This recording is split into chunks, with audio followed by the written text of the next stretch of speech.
앞으로 천안통 수행과 관련된 영상 중에서 가장 기본이 되는 호흡에 집중하는 명상을 통해 체험하신 것들을 어떻게 실생활에 적용할 것인가를 말씀드리려고 하거든요. 이것이 바로 부다께서 우리에게 가르침을 주신 실전 명상에 관한 이야기예요.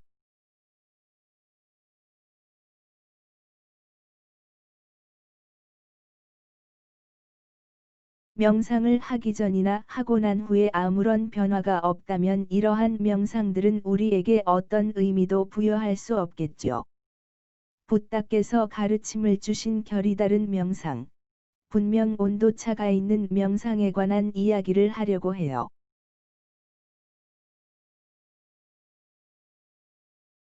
우리는 자신의 의지대로 생각하고 행동한다고 믿고, 또 생각과 마음을 구분하고 자세하게 관찰을 해보거나 알려고 하시는 분들은 많지 않으실 것 같아요. 정작 우리의 삶에서 가장 중요한 부분임에도 아무 관심이 없으신 분들도 계실 것 같고,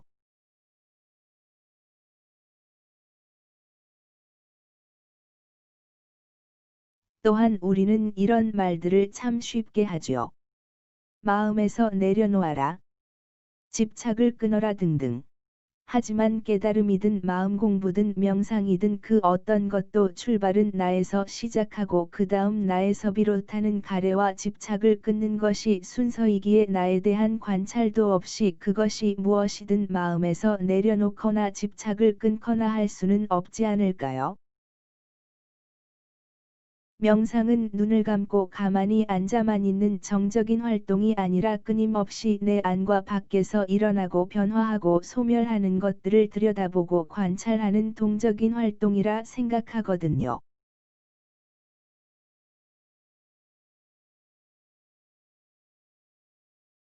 또한 앞선 영상에서 말씀드렸듯이 우리의 생각과 마음이 윤회의 시작점이고 윤회를 멈추는 동력이에요. 그리고 유체이탈이든 신통이든 체험을 하실 때에도 우리의 생각과 마음이 중요한 역할을 하거든요. 어떻게 중요한 역할을 하는지도 앞으로 영상을 보시다 보면 아시게 될 거예요. 천안통 수행 방법을 말씀드릴 때에는 이 부분을 자세히 말씀드리지는 않았어요. 아직 체험이 없는 분들께 미리 말씀을 드리면 이해하기 쉽지 않을 수 있고 또한 수행 방법에 대한 이야기가 난삽하게 흘러갈 수 있기 때문에 그랬거든요.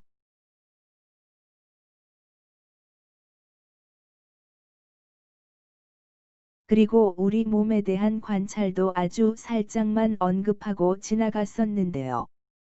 이 부분도 제대로 하시려면 선정해 드실 수 있어야 할 뿐만 아니라 몸을 안과 밖으로 관찰을 해야 하는 어려운 수행이기에 말씀을 드리지는 않았어요.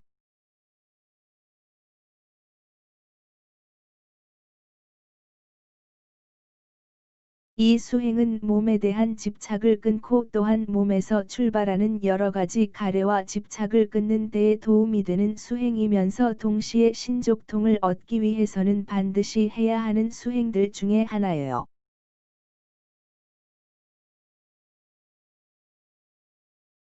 미리 살짝 말씀을 드리자면 신족통은 신통의 끝판왕이면서 수행의 완결판이라고 보셔도 돼요. 그만큼 신족통을 얻었다면 인간이 할 수 있는 수행은 다 했다고 보셔도 될 것 같아요. 부다께서도 깨달음을 얻으실 때 호흡에 마음 챙김하는 명상을 통해 선정해 드신 후 숙명통과 천안통을 먼저 얻으시고 그 다음으로 누진통을 얻으시면서 깨달으신 후에 나머지 천이통이나 타심통 그리고 신족통을 얻으셨는데 아마도 제일 나중에 얻으신 신통이 신족통이 아닐까 생각하거든요.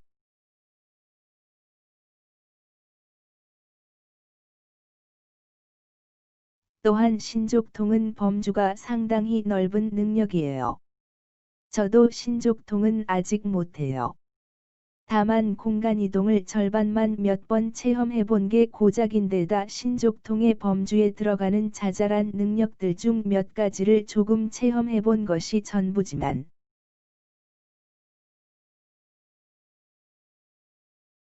지금까지의 수행과 경험을 통해 어떻게 하면 신족통을 얻을 수 있는지 그 수행 방법들을 대강은 알고 있어요.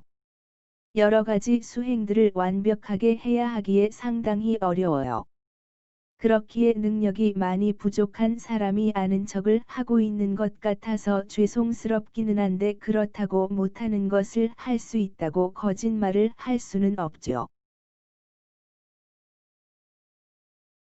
어쨌든 이야기가 너무 나갔는데 앞으로 진행할 이야기는 중요하지만 기본적인 내용들을 말씀드릴 생각이라 몸에 대한 부분은 쉽게 이해하실 수 있는 내용만을 다룰 것이기에 지난 영상에서 따로 말씀을 드리지는 않았어요.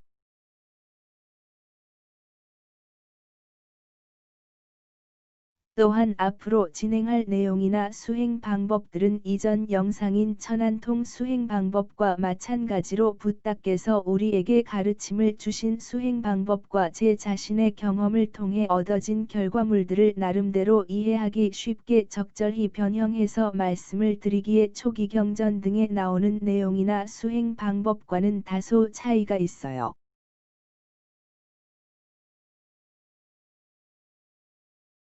따라서 이런 점들을 먼저 숙지하시고 앞으로 드리는 말씀들을 참고해 주시면 좋을 것 같아요. 그리고 우리의 생각과 마음이 다음 생에 물질 몸을 만든다라는 점을 미리 알고 계시면 좋을 것 같아요. 이렇게밖에 표현이 안 되는데요. 앞으로 영상들을 계속 보시다 보면 이해가 되실 거예요. 그러면 오늘은 여기까지 할게요.